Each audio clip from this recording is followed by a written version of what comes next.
Estimados estudiantes, les doy la bienvenida al curso de Matemática Básica para Ingeniería y en esta oportunidad hablaremos sobre el tema de vectores en R3. Veamos a continuación las siguientes imágenes. Tenemos aquí la imagen del puente del ejército y como segunda imagen una serie de edificios en construcción. La pregunta es, ¿en dónde estarán presentes los vectores? En nuestra primera imagen, que viene a ser el puente del ejército, un puente muy conocido en Lima, que une lo que es la Panamericana Norte con la Plaza 2 de Mayo, este puente tiene una forma muy peculiar. En la parte de arriba tiene una estructura de metal de forma de una parábola, unido con un riel lineal recto también formado de metal. Y entre estos dos también hay una unión a través de cuerdas de metal. Estas cuerdas de metal, de manera interna, debemos de entender que existen unas fuerzas internas. Estas fuerzas internas son denominadas tensión. Recuerden que la tensión es una fuerza que se origina dentro o de manera interna en una cuerda. Al ser esto una fuerza, nosotros podemos indicar entonces que es aquí donde aparecen los vectores, debido a que las fuerzas reúnen ciertas características como los vectores. Tienen módulo, tienen punto de aplicación, tienen sentido, tienen dirección. Del mismo modo, sucede aquí también. Por ejemplo, acá vemos unas grúas que tienen como finalidad transportar todo el material que se encuentra en la parte de abajo hacia arriba a través de una cuerda, a través de un motor también que hace que esto se eleve y llegue hasta la parte superior del edificio, pero tiene que haber también un contrapeso. Ese contrapeso se encuentra aquí, que son bloques de concreto que hacen que la fuerza se genere hacia abajo. Esta fuerza y esta otra fuerza pues deben de llevar a un equilibrio, ¿no? Acá también existe una fuerza que va dirigida hacia arriba, que es prácticamente pues la fuerza que carga estas dos. Y a través de un sistema, digamos, de motor, hacen que este material que se encuentra en la parte, digamos, inferior, suba y llegue hasta la parte superior del edificio. Y de esta manera poder realizar las construcciones debidas. Pero entonces podemos nosotros indicar que sí, justamente, la fuerza es un vector porque reúne sus características. En esta oportunidad nosotros vamos a hablar acerca de los vectores en R3. Vamos a definir, vamos a encontrar algunas propiedades y algunas características especiales. No se lo pierdan. Muy bien, vamos con el logro de la sesión. Al finalizar la sesión, el estudiante identifica los vectores en R3, multiplica de manera escalar y vectorialmente, determina su norma y ángulos entre vectores utilizando las reglas del álgebra lineal de forma correcta y ordenada en base al análisis y síntesis que todo estudiante de ingeniería debe de poseer. Muy bien, empecemos entonces con nuestro tema de vectores en R3. Un vector de R3 es una terna ordenada de números reales denotada de la siguiente manera. Aquí podemos observar B igual a X, Y, Z. Este viene a ser la terna ordenada. X, Y y Z son números reales. La representación geométrica viene a estar dado de la siguiente forma. Por ejemplo, el punto de partida del vector será justamente el origen de coordenadas. X, Y y Z que aparecen aquí como una terna ordenada, vendrían a ser las coordenadas del vector en cada uno de los ejes, tanto del eje X, del eje Y y del eje Z. Por lo tanto, el punto final de este vector estará dado por P, X, Y, Z. Vamos a ver ahora la notación de un vector. Un vector se denota de la siguiente manera. Esto vendría a ser el vector. Se lee vector B. Como tú puedes apreciar, acá vemos una flechita por encima, ¿no?, de la variable que hemos colocado al vector. Acá tenemos, por ejemplo, el módulo del vector, que vendría a ser básicamente la longitud que tiene el vector. Teta viene a ser la dirección que es básicamente el camino por donde se va a desplazar el vector. No confundamos con el sentido. El sentido del vector es hacia donde se dirige. En este caso se dirige, digamos, hacia arriba y a la derecha. Pero también podría dirigirse hacia abajo a la izquierda. Eso vendría a ser el sentido. ¿Ok? Y P vendría a ser el punto de aplicación o el punto de origen del vector. Muy bien. La magnitud de un vector. Sea un vector B, X, Y, Z, la norma o magnitud del vector B, denotada como, tú puedes apreciar aquí el vector a través de dos rayitas, no una, sino dos rayitas, se define como, aquí podemos observar, que vendría a ser igual a la raíz cuadrada, ¿no?, de la suma de los cuadrados de las coordenadas del vector. Aquí podemos observar raíz cuadrada de x al cuadrado más y cuadrado más z cuadrado. La norma o magnitud del vector B es la distancia entre los puntos extremos que forman al vector. El punto de aplicación que se encuentra en esta parte, ¿no?, con el punto final que se encuentra aquí. La longitud, justamente, que tiene este vector es justamente lo que es la magnitud. ¿Ok? Podemos conocer nosotros entonces al vector como la magnitud del vector como norma, magnitud o longitud. De cualquiera de esas tres formas podemos llamarlo.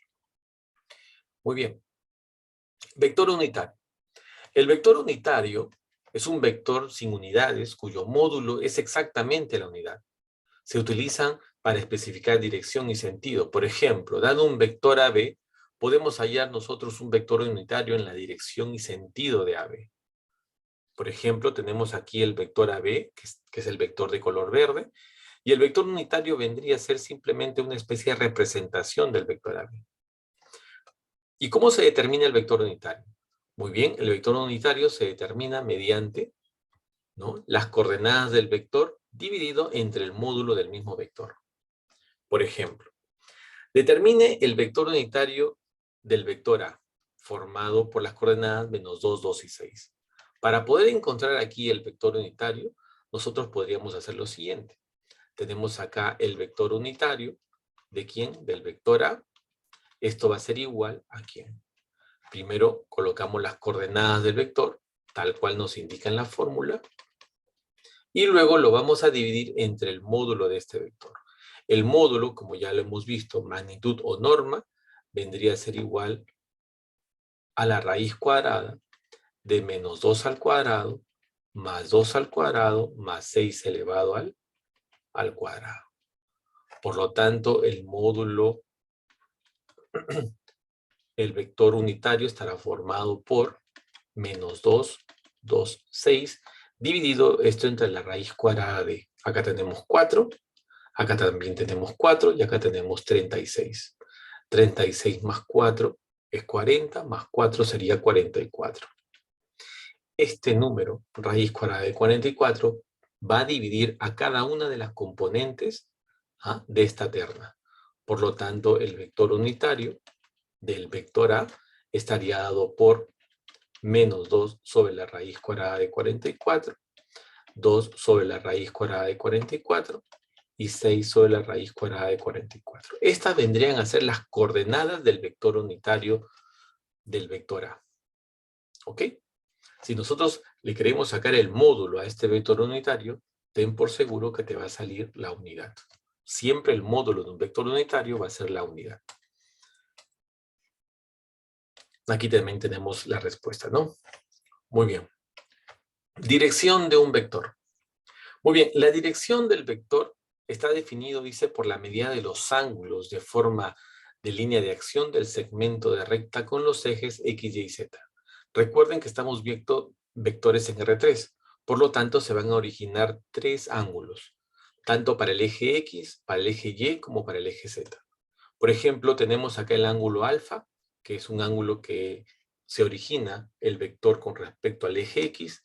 Tenemos el ángulo beta, que se origina el vector con respecto al eje Y, y el ángulo teta, que se origina del vector con respecto al eje Z. Esos ángulos también son llamados ángulos directores, ángulos direccionales también.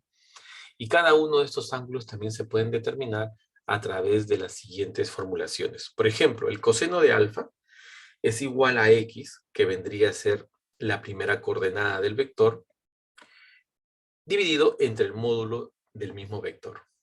Del mismo modo también hay una relación para el ángulo beta, que es a través del coseno de beta, que es igual a y dividido entre el módulo de beta, de b, perdón, y el coseno de teta, que viene a ser igual a z, que es la tercera componente del ángulo, dividido entre el módulo del vector. Vamos a darnos un ejemplo por aquí. Determina el valor de los cosenos directores del vector b formado por los puntos P1 y P2. Muy bien. Lo primero que tendríamos que hacer nosotros aquí, básicamente, es encontrar las coordenadas del vector. Y para encontrar las coordenadas del vector, simplemente vamos a restar. Restamos las coordenadas del punto P con respecto al punto P1. Entonces, si restamos, sería entonces aquí de la siguiente manera. Vean que aquí lo que se ha hecho es esto. P2 menos P1. Sería 2 menos 1 para la primera coordenada del vector. Luego sería 4 menos menos 3. Acá está. 4 menos menos 3. Y finalmente sería menos 2 menos 2. Por lo tanto, aquí las coordenadas del vector B sería entonces 1, 7 y menos 4. Estas serían las coordenadas del vector B. ¿Y por qué es importante hallar las coordenadas primero del vector B? Porque lo vamos a necesitar para poder encontrar justamente esa relación del coseno de los ángulos. Entonces nosotros podemos decir que el coseno de alfa, ¿no es cierto? Recuerda que alfa está relacionado con respecto al eje X. El coseno de alfa vendría a ser igual la componente en el eje X, que vendría a ser en este caso 1, ¿ok? 1 vendría a ser la componente en el eje X, este es en el eje Y y este es en el eje Z. Sería 1 dividido entre el módulo del vector B. El módulo del vector B vendría a ser igual a la raíz cuadrada de las componentes, de la suma de las componentes al cuadrado, ¿no? 1 al cuadrado más 7 al cuadrado más menos 4 elevado al cuadrado. Y esto resulta ser 0,12. Por lo tanto, nos quedaría que el coseno de alfa sería igual a 0,12. Entonces, aplicando lo que es el arco coseno de alfa, por lo tanto, nos saldría igual a 82.9 grados. ¿Ok? Aquí, por ejemplo, podemos observar que este ángulo alfa justamente va a tener como valor de ángulo 82,9, ¿no? Entonces, del mismo modo, podemos hallar para el ángulo beta. ¿Cómo sería para el ángulo beta? Para el caso de beta, vendría a ser coseno de beta es igual a ¿quién? Es igual a la componente en el eje Y, porque recuerda que beta está relacionado con respecto al eje Y. Acá sería 7 dividido entre el módulo del vector. Pero el módulo no va a cambiar. El módulo va a seguir siendo esto, que vendría a ser la raíz cuadrada de, acá sería 1, acá sería 49, sumamos sería 50, más 16 sería 66. ¿Ok? Entonces, lo tendríamos nosotros que determinar y luego a través del arco cuyo coseno vendría a ser igual a 7 dividido entre la raíz cuadrada de 66, vendría a ser lo que es el ángulo beta. De esta manera, a través del uso de la calculadora, podemos determinar el valor de este ángulo beta. Y del mismo modo también para teta. Perfecto. Continuamos entonces. La descomposición rectangular. Cualquier vector puede expresarse en función de sus tres componentes, cuando se conocen los ángulos que forman con los ejes coordenados respectivamente a través de los cosenos directores. Por ejemplo, acá tenemos el vector B, ¿ok? Vector B, tenemos los ángulos directores alfa, beta y teta, y nosotros podemos indicar la descomposición de este vector B. Esto significa reemplazar al vector B por los vectores Bx, By y Bz, que vendrían a ser pues justamente los vectores que pertenecen a cada una de las componentes. Acá, por ejemplo, nosotros podemos decir que el vector B vendría a ser igual a la suma del vector B de X, ¿no? A la descomposición del vector B a través de Bx, tenemos aquí más By y más Bz, ¿no? Además, sabemos que el vector B también puede puede ser igual a bx multiplicado por el vector unitario perteneciente al eje X, en este caso representado por Y. Acá by por J y acá bz por K, que vendrían a ser los vectores unitarios correspondientes a cada eje. Y luego finalmente tenemos aquí el vector B, también puede ser descompuesto a través de lo siguiente. Nosotros habíamos dicho, por ejemplo, en el caso anterior, que el coseno de alfa es igual a la componente de B, en este caso vendría a ser Bx, dividido entre el módulo del vector B. Esto de aquí vendría a ser entonces lo siguiente. El módulo de B multiplicado por el coseno de alfa vendría a ser igual, esto de acá vendría a ser igual a lo que es B de X, que es justamente lo que tenemos aquí. Bx está siendo reemplazado por esto de acá. Y lógicamente multiplicado por Y, que es el vector unitario que representa el eje X. Entonces, estas son las tres formas de poder representar a un vector. ¿Estamos de acuerdo? Son las tres formas de poder representar a un vector. Vamos a poner un ejemplo numérico. Si este vector, por ejemplo, fuera el vector 2, por ejemplo, 5 y 6, entonces este vector Bx estaría dado por la componente únicamente en el eje X, que vendría a ser 2. Esto sería 0 y 0.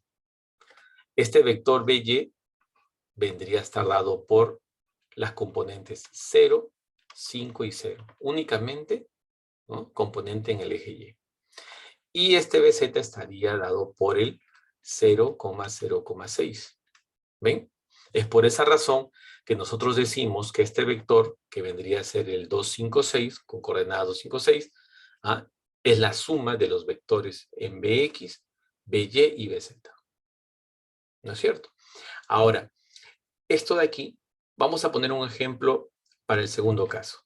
Aquí, por ejemplo, yo puedo factorizar el número 2 y me quedaría 1, 0, 0.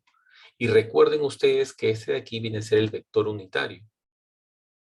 El vector unitario del eje X. Y se representa por medio de Y. Entonces me quedaría 2Y.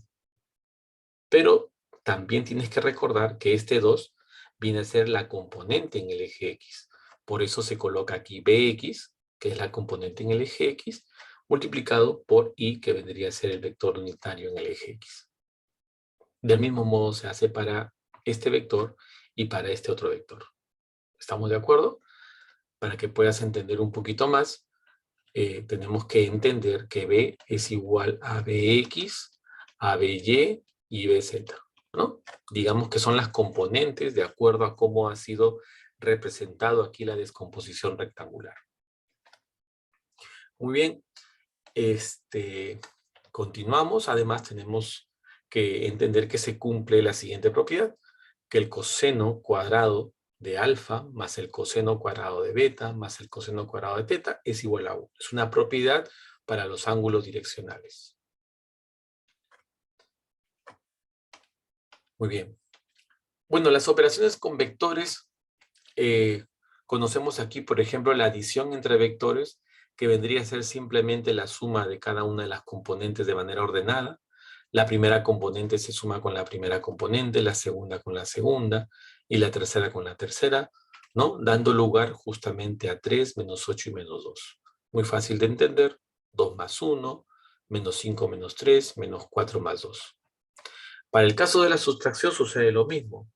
También, de manera ordenada, la primera componente se resta con la primera, me da 1, menos 5 menos menos 3, sería menos 5 más 3, sería menos 2, menos 4 menos 2 sería menos 6. Entonces es una manera bastante rápida de poder realizar las operaciones con vectores. Tenemos aquí el producto por un escalar en su forma gráfica. Si tengo un vector A y lo multiplico por 2, simplemente el vector se duplica, ¿no? Se duplica, digamos que es el mismo vector repetido 2 veces, tiene la misma dirección, el mismo sentido, solamente el módulo es que se duplica. El producto entre vectores, que vendría a ser el producto vectorial en este caso, si yo tengo dos vectores como A y B y los multiplico de manera vectorial, pues dependiendo del orden de cómo están formados los vectores, va dirigido hacia arriba. Por ejemplo, acá tenemos A por B. Recuerden la regla de la mano derecha. la regla de la mano derecha nos indica lo siguiente, ¿no? Por ejemplo, pasa primero por A y luego por B, por lo tanto el producto vectorial de A por B es otro vector dirigido hacia arriba, de manera perpendicular tanto para A como para B, ¿no? Y también podemos observar de que tenemos al vector aquí B por A, que vendría a ser un vector que va dirigido hacia abajo. Es decir, tanto A por B y B por A son dos vectores que únicamente tienen como diferencia pues el sentido, ¿no? Como tú puedes apreciar aquí. Esto lo veremos más adelante también. Muy bien, tenemos algunas operaciones con vectores también y relacionado con números reales. Por ejemplo, acá el 3 multiplica B1, no hay nada distinto, el número 3 multiplica cada una de las componentes del vector B1, del mismo modo también el 2 multiplica cada una de las componentes del vector B2, y luego se resta como ya hemos aprendido anteriormente. Simplemente se restan componente con componente. La primera con la primera, la segunda con la segunda y la tercera con la tercera. Tenemos aquí también algunas propiedades generales de los vectores, ¿no? Acá tenemos, por ejemplo, tenemos los vectores A, B y C, R y S son escalares, entonces se cumplen estas siguientes propiedades, ¿no? Por ejemplo, A más B es lo mismo que B más A, propiedad conmutativa, ¿no? Acá tenemos, por ejemplo, la propiedad asociativa, A más B más C, teniendo en cuenta primero B más C, es lo mismo que A más B más C, teniendo en cuenta A más B primero. El elemento neutro, A más un vector nulo, sigue siendo igual al vector A. Tenemos aquí el vector A más el opuesto, ¿no? Es igual al vector nulo. Acá tenemos la propiedad distributiva por número real. El R se distribuye a cada uno de los vectores A más B. Del mismo modo aquí, el vector también se distribuye a cada uno de estos escalares, ¿no? Y aquí también podemos observar la propiedad conmutativa, ¿no? RS por el vector A es lo mismo, o asociativa, ¿no? Asociativa, la propiedad asociativa. El vector S por A y luego multiplicado por R es exactamente lo mismo, ¿no? Muy bien, aquí tenemos algunas propiedades de vectores. Vamos a hablar acerca del producto escalar. Sean los siguientes vectores A y B, cada uno formado por una terna. Se define como el producto escalar A y B como el producto de cada una de las componentes. Si tú te das cuenta, la primera componente se multiplica con la primera componente del otro vector. Mira, se multiplican de manera escalar. Luego viene A2 multiplicado por B2 y finalmente A3 multiplicado por B3. Cada uno de estos resultados se suma finalmente, dando lugar a un número real. Es por esa razón que se denomina producto escalar, porque el resultado es un número. ¿Ok? El resultado del producto escalar es un número. Además, su representación, como tú puedes apreciar acá, esta representación es a través de un punto. ¿Ok? Muy, muy importante porque la mayoría podría pensar que como se trata de una multiplicación, puede ser un aspa. No, ese es otro tipo de multiplicación. ¿Ok? Por ejemplo, acá tenemos algunas propiedades de lo que es el producto escalar, ¿no?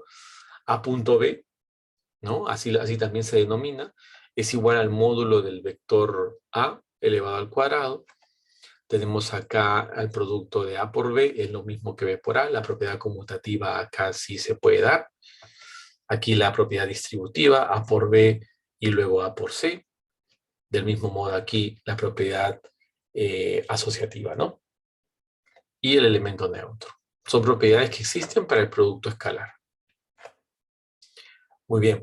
Del mismo modo también tenemos algunas otras propiedades. Por ejemplo, si existe un ángulo entre los vectores A y B, entonces a través del producto escalar nosotros podríamos encontrar el valor de ese ángulo. Y a través de esta propiedad, A punto B es igual al módulo de A por el módulo de B multiplicado por el coseno del ángulo que forman esos dos vectores. Por ejemplo, dice, determina el ángulo entre los vectores. Acá tenemos el vector A, acá tenemos el vector B. Entonces, usando la propiedad, podríamos nosotros hacer lo siguiente, mira. Por ejemplo, tengo aquí, o sabemos nosotros que A multiplicado por B es igual al módulo del vector A multiplicado por el módulo del vector B multiplicado por el coseno del ángulo entre los dos vectores. Vamos a suponer entonces que yo tengo acá el vector A y aquí vamos a suponer que está el vector B, ¿ok? Y el ángulo entre estos dos es teta. Entonces, acá, por ejemplo, nosotros tendríamos que multiplicar, ¿no?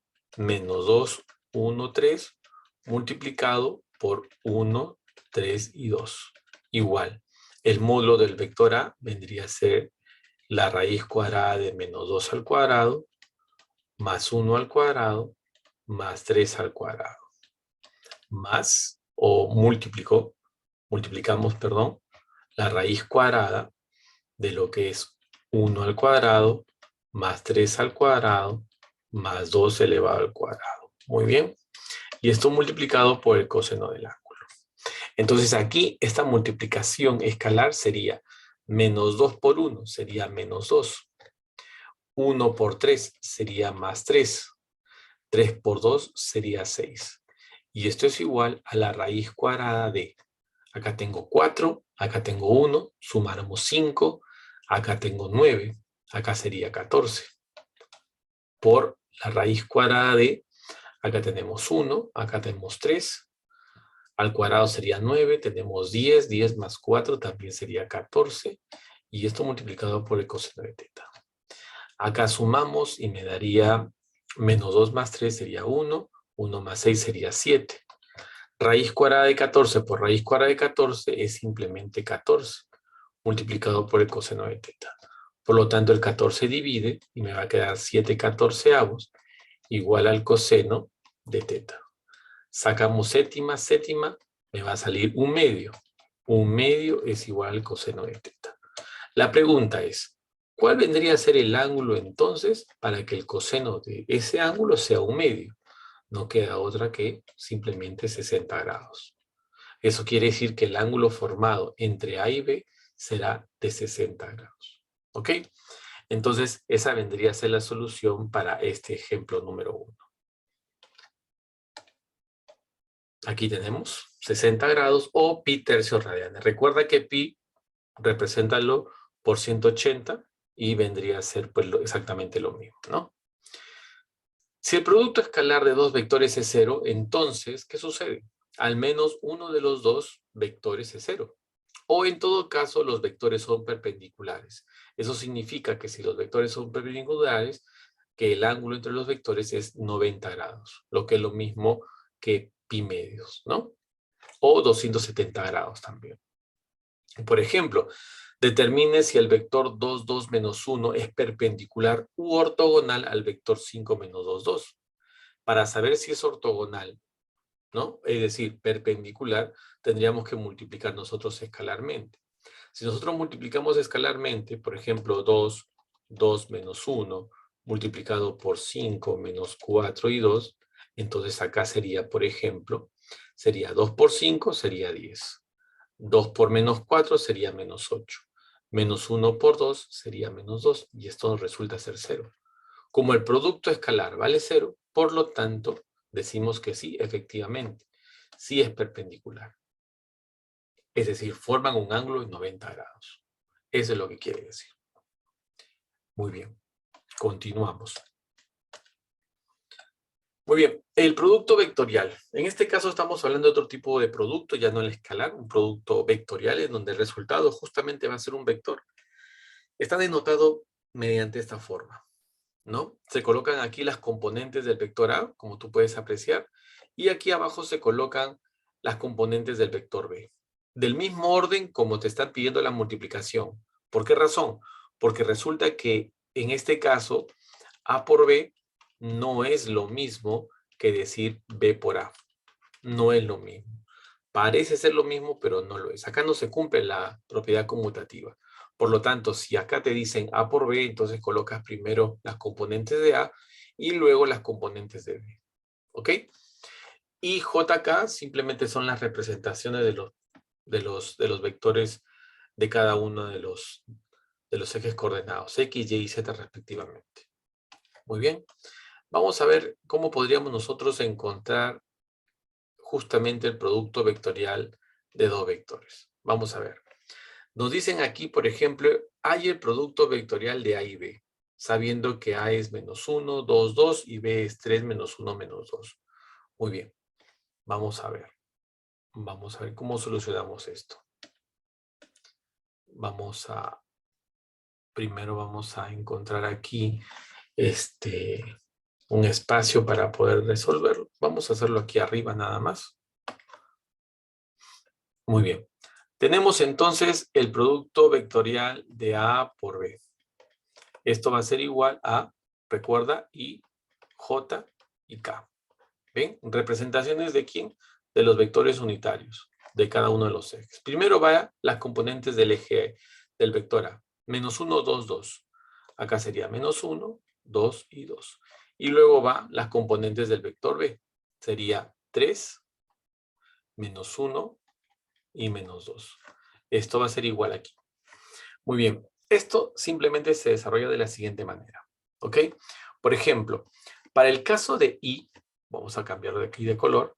Para el caso de I, como tú puedes apreciar aquí, lo primero que vamos a hacer es lo siguiente, mira. Voy a trazar una línea horizontal y vertical. Ahí está. Y me quedo con esto de aquí. Y voy a copiarlo aquí. ¿Ok? Voy a colocar acá 2, 2, menos 1, menos 2. Y esto acompañado del I. ¿Ok? Acompañado del I. Recuérdalo. Muy bien. Luego vamos a borrar lógicamente esta parte. Y ahora vamos a elegir a J. Para este caso, una línea horizontal, una línea vertical.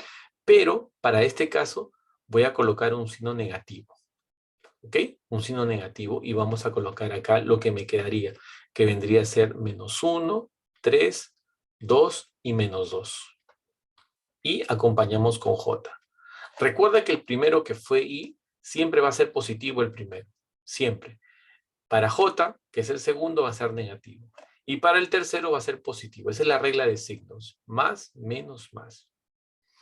Muy bien. Para el tercer caso, entonces, para nuestro tercer caso, a ver, acá vamos a completar. Era, ¿acá qué número era? Acá era menos 1, 2, ¿no es cierto? Muy bien. Entonces, nos faltaría para el caso de K. Para el caso de K, por ejemplo, sería aquí menos 1, 2, 3, menos 1. Y acá iría el valor de K. Muy bien. Ahora, esto lo vamos a desarrollar por medio del ASP, ¿no? Como si fuera el caso de un determinante. Por ejemplo, 2 por menos 2 sería menos 4. Sería menos 4 y menos 1 por 2 sería menos 2. Sería menos el resultado que vendría a ser menos 2. Y todo esto acompañado de I. Vamos a hacer el segundo. A ver. Acá sería menos 1 por menos 2, sería 2 positivo. Menos 3 por 2 es 6. Y sería J aquí. Más el tercero sería menos 1 por menos 1 es 1 positivo. Menos 3 por 2 sería 6. Y termina con K. Esto finalmente, ¿cuánto sería? Menos 4 más 2 sería menos 2i. Acá sería 2 menos 6 sería menos 4. Con este menos sería más 4j. Y finalmente el último sería 1 menos 6 sería menos 5. Menos 5k. Por lo tanto, el producto de A por B es otro vector que está formado por las componentes menos 2. La primera componente porque está acompañado de I. La segunda componente vendría a ser 4 y la tercera componente vendría a ser menos 5. Ahí está. Esto vendría a ser entonces lo que resulta ser el producto vectorial de estos dos vectores, A por B. ¿Ok? A por B. Muy bien. Vamos a continuar entonces. En el caso del producto vectorial existe una propiedad. Como tú puedes apreciar aquí, el módulo del producto vectorial de A por B es igual al módulo de A por el módulo de B multiplicado por el seno del ángulo entre esos dos vectores. Acá podemos ver en su forma gráfica, ¿no es cierto? Muy bien. Además, nosotros también podemos encontrar otro tipo de interpretación. Acá está la interpretación geométrica o el área de un paralelogramo o triángulo. Muy bien. Nosotros sabemos, por ejemplo, que h a través de la descomposición del vector a, porque aquí se encuentra el vector a, vendría a ser el módulo de a multiplicado por el seno de beta, ¿no? Siendo beta, por ejemplo, el ángulo que se encuentra aquí. Aquí, por ejemplo. Este de acá vendría a ser el vector A, ¿no? Entonces este vendría a ser h, que viene a ser la altura, vendría a ser la descomposición de este vector A. Por lo tanto, nosotros podemos decir que el área de este paralelogramo es el módulo de la base, que vendría a ser el módulo del vector B, multiplicado por h, que vendría a ser la altura. ¿Por qué? Porque el área de un paralelogramo es base por altura. Pero esta altura vendría a ser ¿qué? Esta altura vendría a ser el módulo de A multiplicado por el seno de beta. Aquí tú lo puedes apreciar. Y finalmente, por propiedad, podemos nosotros indicar que el área vendría a ser el módulo del producto vectorial. Es decir, por ejemplo, si yo multiplico vectorialmente A por B a través de la regla anterior que hemos definido y luego le sacamos nosotros el módulo, podremos encontrar lo que es el área de este paralelogramo. ¿Ok? Es lo que en realidad vendría a ser útil esta propiedad del producto vectorial. Muy bien.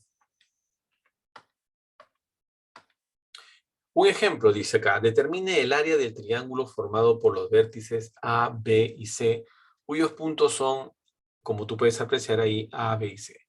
Muy bien, perfecto. Para poder encontrar aquí el área de estos triángulos, vamos a hacer lo siguiente.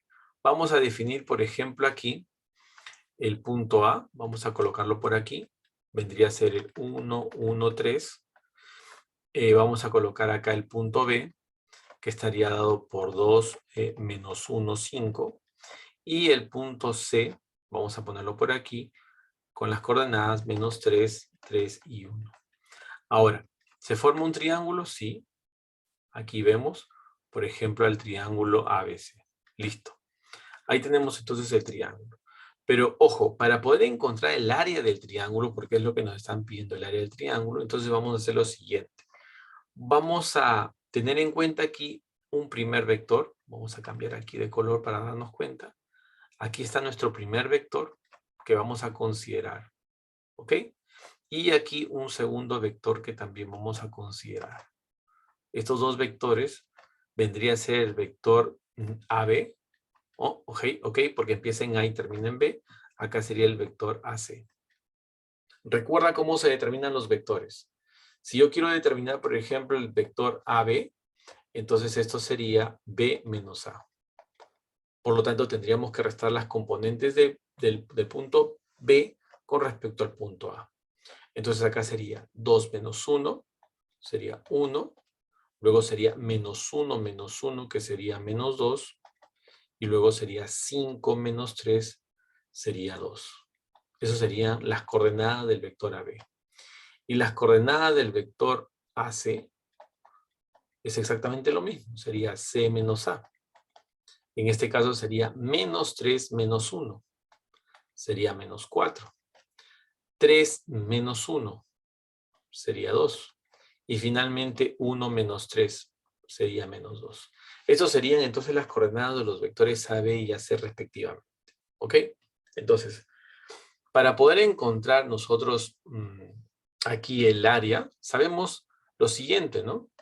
Que el área, por ejemplo, de un paralelogramo, lógicamente, está dado por el módulo del producto de los vectores A por B, producto vectorial de los vectores A por B, ¿no es cierto? Pero ¿qué es lo que sucede en nuestro caso? Si hubiese sido un paralelogramo, nosotros estaríamos hablando de esta figura, ¿no es cierto? O sea, esto me sirve para poder calcular el área de toda esta región. Pero yo no deseo calcular toda esta región. Solamente deseamos calcular esta área nada más, que vendría a ser prácticamente la mitad del paralelogramo, ¿no? Es un triángulo. Entonces, el área de este triángulo, acá vamos a colocar, el área del triángulo vendría a ser, entonces, ok, el producto vectorial de estos dos vectores A y B, lo determinamos el módulo, pero esto dividido entre 2. Si no lo dividimos entre 2, estaríamos calculando el área de todo el paralelogramo. Pero, como solamente queremos el triángulo, por lo tanto, lo tenemos que dividir entre 2. Entonces, lo primero que vamos a hacer es calcular el producto vectorial. Acá, el producto vectorial en este caso, vamos a colocar acá el vector AB multiplicado por el vector AC sería igual a ¿qué? Acá sería I, ¿ok? J y K colocamos primero las componentes del vector AB, que vendría a ser 1, menos 2 y 2. Luego sería menos 4, 2 y menos 2. Y empezamos, ¿no? De acuerdo a lo que hemos hecho anteriormente. Esto va a ser igual a ¿qué? Esto va a ser igual, para I formamos entonces menos 2, 2, 2 menos 2. Sería menos 2, 2, 2 y menos 2. Y esto multiplicado por I. Recuerda que esto es positivo. Luego va negativo para J. Sería, en este caso para J, hacemos una línea imaginaria horizontal y vertical. Me quedaría 1 menos 4. 1 menos 4 y luego 2 menos 2. 2 y menos 2. Acompañado de J. Ahí está. Y luego el signo positivo para el caso de K, línea horizontal y vertical imaginaria, nos quedaría esto de acá, que vendría a ser el 1, menos 2, menos 4 y 2. Esto sería para acá. Muy bien. Acá tendríamos entonces que menos 2 por menos 2 sería 4, menos 2 por 2 también sería 4. Y el siguiente caso, menos sería, a ver, en el otro caso sería 1 por menos 2 sería menos 2, menos 4 por 2 es menos 8. Menos 8. Acá sería J. Más, y finalmente será acá 2 por 1, era 2. Y luego sería menos 4 por 2 es 8. Sería menos, acá sería menos por menos es más. 4 por 2 es 8. Y acá sería acá. Muy bien, acá nos saldría 0i menos, acá sería 8 positivo, ¿no es cierto? 8 positivo, 8 menos 2 sería 6, 6j, y finalmente acá nos saldría menos 6 también k. Listo. Entonces esto vendría a ser lo que es el 0, menos 6, menos 6. Este vendría a ser el producto vectorial. ¿Ok? Ahora, para encontrar nosotros el área, aquí, para encontrar el área del triángulo vendría a ser el módulo justamente de este vector. Del vector 0, menos 6, menos 6, dividido esto entre 2. Entonces el área del triángulo va a ser igual a el módulo de este vector, raíz cuadrada, sería de menos 6 al cuadrado más menos 6 al cuadrado. El 0 no tiene nada que ver aquí.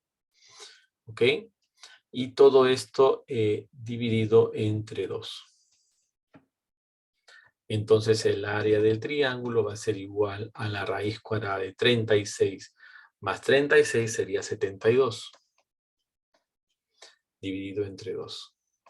Si queremos simplificar un poco más, sabemos que 72 es 36 por 2, lo que es 6 raíz de 2. ¿No es cierto? 36 por 2. Entonces esto dividido entre 2 y finalmente esto sería pues 3 raíz de 2 unidades cuadradas. Y esto vendría a ser pues el área del triángulo. ¿De acuerdo? Haciendo uso justamente de la propiedad de área, haciendo uso del producto vectorial. Pero recuerda que el producto vectorial tiene como finalidad área de un paralelogramo. Tenemos que dividirlo entre 2 para poder encontrar el área del triángulo. Muy bien. Vamos a continuar. Aquí también hay una solución. Es exactamente la misma. ¿Ok? Sería finalmente 3 raíz de 2 unidades cuadradas. El triple producto escalar ABC, bueno, es una multiplicación también bastante peculiar, en donde el resultado es un número y que básicamente nos sirve para poder hallar volúmenes, ¿no? Por ejemplo, dice, sean los vectores A, B y C, hay el producto vectorial, el triple producto escalar, perdón, de A, B y C. Entonces, para poder determinar esto, tenemos que hacer lo siguiente. Por ejemplo, para poder multiplicar estos tres vectores, nosotros tendríamos que hacer uso de lo siguiente, ¿no? Acá colocamos primero el vector A, o las componentes del vector A, que sería 2, 1 menos 2, luego el vector B, que vendría a ser 3 menos 1, 0, y finalmente el vector C, que vendría a ser menos 2, 3 y 1, ¿no? Y tendríamos nosotros que calcular como una especie de determinante, ¿no? De esta matriz de 3 por 3. Para poder determinar esto, del mismo modo que hemos hecho anteriormente, primero en su forma positiva, para el caso de 2, ¿no? En este caso sería, acá se forma el menos 1, 0, 3, 1, pero ya no ponemos el i, como colocábamos anteriormente, sino colocamos ahora el número 2, que va a ser lo que va a multiplicar a este resultado. Luego del signo más, sigue el signo menos, y ahora imaginariamente formamos una línea horizontal vertical, y nos quedaría el 3, el menos 2, el 0 y el 1. El 0 y el 1. Y esto multiplica por 1, ¿no? Por lo que sería j, pero en este caso vendría a ser 1. Y luego tenemos el menos 2, ¿no? Imaginariamente línea vertical horizontal, sería positivo, estaría el 3, el menos 1, el menos 2 y el 3. Y esto multiplicaría por menos 2. Muy bien, entonces acá nos saldría lo siguiente. Por ejemplo, acá sería menos 1, menos 0, ¿no? 1 menos 0 multiplicado por 2. Menos, acá sería 3 por 1, 3. Acá sería 0 también, sería menos 0 multiplicado por 1, más, y acá sería 3 por 3, 9, menos, acá sería 2 positivo, ¿ok? Por menos 2. Entonces acá sería igual, menos 2, en esta otra parte sería 3 por 1, 3, sería menos 3, y acá sería 9 por menos 2, perdón, 9 menos 2 sería 7, y 7 por menos 2 sería menos 14. Esto finalmente sería igual a menos 19, ¿no? Como término es menos 19. Ahora, estos tres vectores, lógicamente que se pueden dar de la siguiente manera, ¿no? Por ejemplo, el vector A puede estar aquí, ¿no? Geométricamente el vector B puede estar por aquí y el vector C puede estar por aquí. Entonces, estos tres vectores, ¿no? Si queremos darle una forma tridimensional, pues básicamente sería así, ¿no? Básicamente sería así, aproximadamente. Y el módulo, el resultado positivo, ¿no? El resultado positivo en este caso vendría a ser este volumen, ¿no? Si nosotros quisiéramos calcular, por ejemplo, el volumen formado por estos tres vectores, vendría a ser, pues, en este caso, el valor absoluto, ¿no? Del resultado. Y en este caso sería de 19 unidades cúbicas, ¿no? Ese es una de los criterios, por ejemplo, del para qué me puede servir el triple producto escalar. En este caso, el cálculo del volumen, ¿no? De esta figura formada por los vectores A, B, C, ¿no? Muy bien. Ahí tenemos también nosotros el resultado, ¿no? Numéricamente es menos 19. Muy bien. Y por último vamos a ver lo que es la proyección y componente rectangular. En este caso tenemos un vector B, un vector U. Este vector U decimos que se proyecta, digamos, hacia el vector B, como tú puedes apreciar. A eso se le llama proyección del vector U, ¿no? Hacia el vector B, que viene a ser un vector justamente, y la componente del vector U con respecto al vector B es un escalar. Es como si fuera el módulo, en realidad, el módulo de la proyección. ¿Ok? Entonces, aquí tenemos justamente lo que acabamos de decir, ¿no? Que la proyección, el módulo de la proyección del vector U con respecto al vector B vendría a ser justamente la componente, ¿no? La componente del vector U sobre el vector B. Viene a ser un escalar. Aquí lo podemos apreciar gráficamente, ¿no? Y a través de una relación matemática. Entonces nosotros podemos decir que la proyección de U con respecto a B es igual al producto escalar U por B dividido entre el módulo del vector B al cuadrado, todo esto multiplicado por el vector B. Y como componente tenemos aquí al producto escalar de U por B dividido entre el módulo del vector B. Entonces, de esta manera podemos encontrar la proyección y la componente del vector U con respecto al vector B. Acá tenemos un ejemplo. Nos piden calcular la proyección del vector U y su componente sabiendo que el vector U es 2, 2, 3 y las componentes del vector B es 1, menos 2 y 0. Entonces aquí la solución, teniendo uso de la formulación simplemente, sabemos que la proyección del vector u con respecto a b es u multiplicado escalarmente por b, dividido entre el módulo del vector b elevado al cuadrado, y todo esto multiplicado por el vector b. Aquí, como tú puedes apreciar, el producto escalar del vector u y b nos da -2, recuerda que nos da un número. El módulo del vector b es raíz cuadrada de 5, pero este elevado al cuadrado pues se hace 5. Y lógicamente, multiplicándolo por el vector b va a formar a otro vector que vendría a ser finalmente el vector con componentes -2/5, 4/5 y 0. ¿Ok? Este vendría a ser el vector que se proyecta con respecto al vector b. Y la componente vendría a ser simplemente el módulo, ¿no? En este caso, como formulación, vendría a ser el producto escalar de u por b dividido entre el módulo del vector b. Esto sería -2 sobre raíz cuadrada de 5. Muy bien. ¿Qué hemos aprendido en esta sesión? Bueno, hemos aprendido muchas propiedades de los vectores. En realidad el tema de vectores en R3 es muy amplio. Van a haber ciertas cositas que lo vamos a completar en clase, pero es muy importante que ustedes los tengan en cuenta, ¿ok? A través de los saberes previos vamos a tener que rescatar qué es lo que hemos nosotros aprendido anteriormente acerca de vectores. ¿Qué dificultades se presentaron?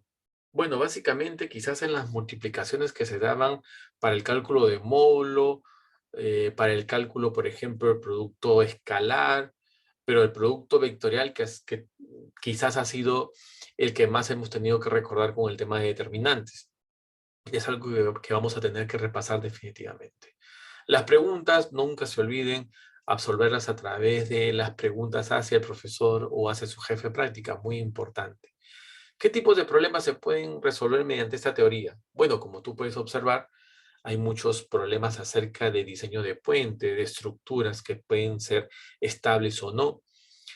Más adelante va a haber un curso que se denomina resistencia de materiales, en donde los vectores son parte, ¿no? Son parte de lo que un ingeniero va a tener que intuir para su preparación justamente como profesional. Muy bien. Las referencias bibliográficas aquí se los dejo. Tenemos álgebra lineal de Eduardo Espinosa Ramos o el cálculo de varias variables también de Gene Stewart. También se les puede dejar el libro de Stanley Grossman, por ejemplo, que también les va a ser muy útil en cuanto a vectores en R3. Muchas gracias a cada uno de ustedes. Ya nos estaremos viendo en una próxima oportunidad.